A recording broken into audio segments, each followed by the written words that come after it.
Sempre que eu faço bolinho de trigo, bolinho de frigideira, vocês me perguntam como é que eu faço. Então vai a receita: um ovo, uma colher bem generosa aí de manteiga, 12 colheres de açúcar, você pode colocar menos ou mais, depende aí se você é uma formiguinha.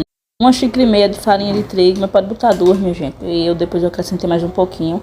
E 2 xícaras aí bem, ou 2 colheres no caso, bem recheada de leite e canela a gosto.